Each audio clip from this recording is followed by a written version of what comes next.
আমাদের পাড়া আমাদের সমাধান। রাজ্য সরকারি প্রকল্পের শিবিরে রাজ্যের মন্ত্রী তথা মন্তেশ্বরের বিধায়ক সিদ্দিকুল্লাহ চৌধুরী ও মন্তেশ্বর পঞ্চায়েত সমিতির সভাপতি আহমেদ শেখ দুজনেই একই শিবিরে আলাদা আলাদাভাবে পরিদর্শনে এলেন।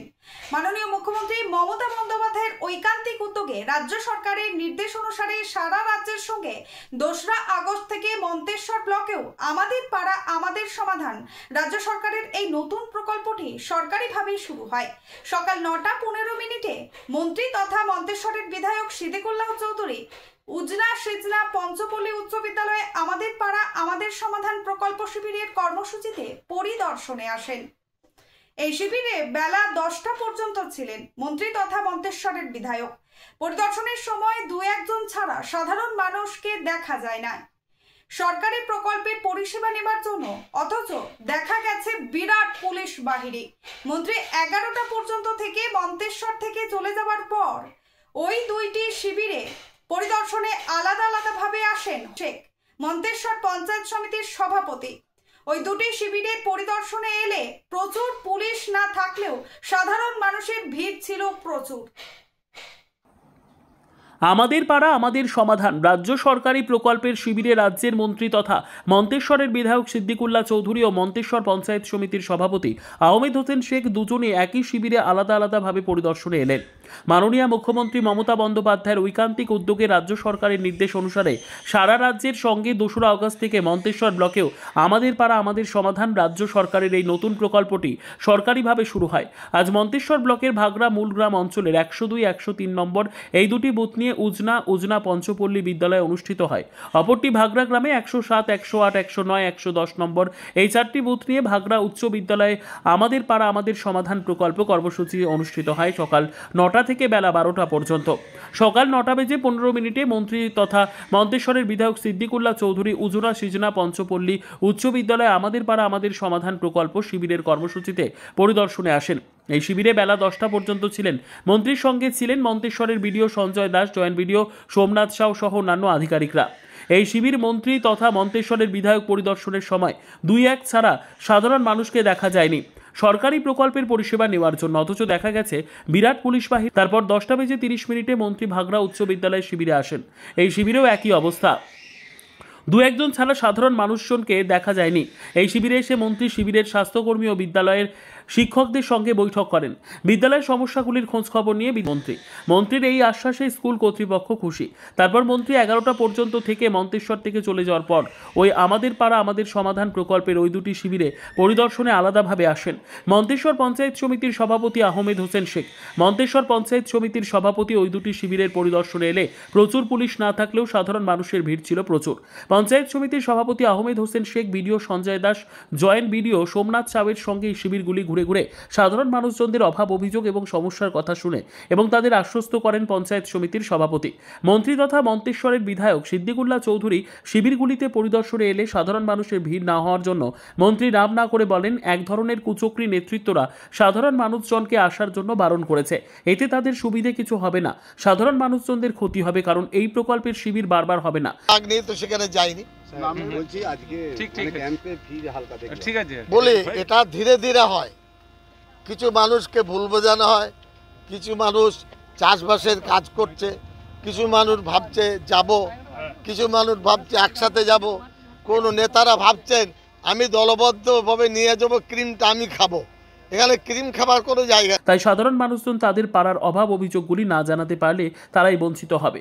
অপরদিকে মন্ত্রীর এই অভিযোগকে নস্যাৎ করে দিয়ে মন্তেশ্বর পঞ্চায়েত সমিতির সভাপতি আহমেদ হোসেন শেখ বলেন, এই এলাকা চাষি প্রবণ এলাকা, তাই সকালের দিকে সাধারণ মানুষজন চাষের কাজের জন্য ব্যস্ত থাকায় ও চাষের জন্য মাঠে গিয়েছিল, হয়তো সেই জন্য শিবিরের সকালের দিকে মানুষজনের ভিড় ছিল না। শিবিরে না আসার জন্য কোনো নেতৃত্ব বারণ করেনি।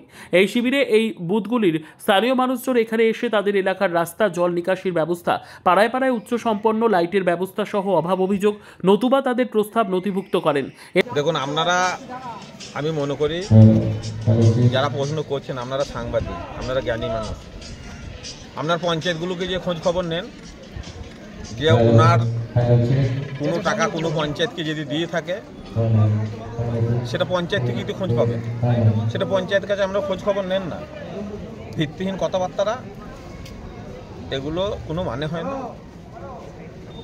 আচ্ছা, 9টা থেকে পাড়ার সমাধান চলছে এই যে মূলগ্রাম পঞ্চায়েতে, তা এই যে উজনা এবং ভাগড়া যে স্কুলে হচ্ছে, মন্ত্রী সাহেবের আগে এসেছিল, ওখানে দেখা যাচ্ছে জনগণ বা মানুষকে ভিড় কম এবং 2-1 জনা। আজকে আপনি আসার পর এই মানুষজন এখানে উৎসাহিতভাবে এসেছে এবং উনি অভিযোগ করছেন কেউ বা কারা আটকে দিচ্ছে, এ সম্পর্কে আপনি কি বলবেন? দেখুন, এসব ভিত্তিহীন কথাবার্তার কোনো উত্তর আমি দিতে পারবো না।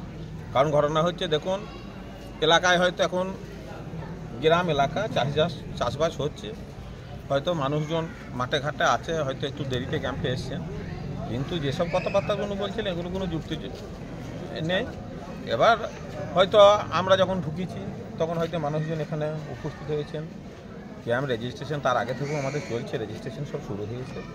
এসব কথাবার্তাগুলো বলে তো কোনো লাভ নেই। কারণ ব্যাপারটা হচ্ছে, এলাকার মানুষ, সাধারণ মানুষ, আপামর জনতা যারা আছে, এটা আমাদের রাজ্যের মাননীয় মুখ্যমন্ত্রী মমতা বন্দ্যোপাধ্যায়ের স্বপ্নের প্রকল্প। আমাদের ভাগড়া মূলগ্রাম অঞ্চলের 2টো জায়গায় যে আমাদের ক্যাম্প হচ্ছে, 2টো করে বুথ নিয়ে ক্যাম্প হচ্ছে, সেই ক্যাম্পে আমাদের এখানে সাধারণ মানুষ, কোনো রাজনৈতিক দল নয়, এই গ্রামের সমস্ত মানুষ, সমস্ত ধরনের দলের মানুষ এখানে আছে এবং উজনা সিজনা পঞ্চপাড়া যে স্কুল আছে সেখানেও আছে। এখানে আমাদের তো সমস্ত সম্প্রদায় এবং সমস্ত দলের মানুষ এখানে সকলেই উপস্থিত হয়েছেন। তাদের মতামত, তাদের যুক্তি, তাদের ভিত্তিতে এটা হচ্ছে আমাদের পাড়া আমাদের সমাধান। বুথভিত্তিক যারা কর্মীরা এখানে উপস্থিত হয়েছেন, কর্মীরা সাধারণ মানুষ তারা উপস্থিত হয়েছেন, রং দেখে নয়, রং বেছে নয়, সমস্ত সাধারণ মানুষ এখানে উপস্থিত হয়েছে। তাদের মতামত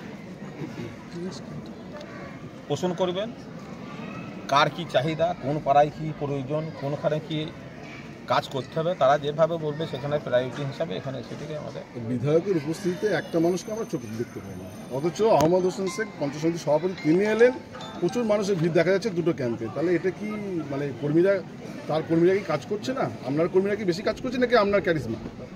না, সেটা আমার ক্যারিজমা কিছু না। এসব দলের মানে আমাদের যারা কর্মীরা আছে সে তারা বলতে পারবে। আর বিশেষতভাবে এইসব প্রশ্ন ধরুন আমি কি বলবো, আমি যখন এসেছি তখন দেখি মানুষ আছে, কে কখন এসছে তখন মানুষ ছিল না সেটা আমি দেখিও নি। এটা এই প্রশ্নের আমি উত্তর আমি দিতে পারবো। আচ্ছা, এই পাড়ার সমাধানে কি কি মেন উঠে আসছে এই বিষয়টা যদি না, 40 লক্ষ বলিনি আমি যেটা বলেছি, আমার প্রকল্প অলরেডি আমি ডিএমকে দিয়েছি। আচ্ছা, আমার কাছে অভিযোগ এসেছে মন্তেশ্বরের 2-1টি পঞ্চায়েত বলছে এটা আমার পঞ্চায়েতে এনএসি দেব না। আসলে লেখাপড়া পঞ্চায়েতের প্রধান নন, পঞ্চায়েত প্রধান আমি বলি পঞ্চায়েতের প্রধানই দেবে। পরিকল্পনা আপনার বিধায়ক ফান্ড রূপায়িত হবে জেলা থেকে।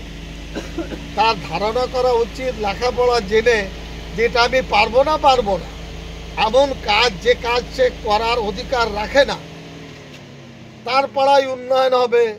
তিনি না দিলে তিনি ফেল করবেন, গোল্লা খাবেন। আর আমি তো 100-তে 100 পাবো, সেটা ভাবছেন না? আটকাতে পারবেন? এই যে আমার সমাধান আমার পাড়া, আমি করতে দেবো না, নাক্ষত্রা দিয়ে করতে কোন কোন পঞ্চায়েত দিচ্ছে না, আমি সেটা বলবো। স্যার বলছি যে এই যে আমার পাড়া আমার সমাধান, এই যে এই 9টা থেকে 11টা পর্যন্ত আপনি 2টো ক্যাম্পই ঘুরলেন, লোক নাই, এর জন্য দায়ী কারা? এ লোক নেই তো, যারা আসেনি তাদের জিজ্ঞাসা করুন। আর যারা বজ্জাতি করছে তারা বজ্জাতি করবে, তাদের রক্তে বজ্জাতি আছে, উন্নয়নটা আটকাতে পারবে। একটা জিনিস দেখুন, জ্যোতির্ময় মণ্ডলের রিপোর্ট, সুন্দর বাংলা নিউজ।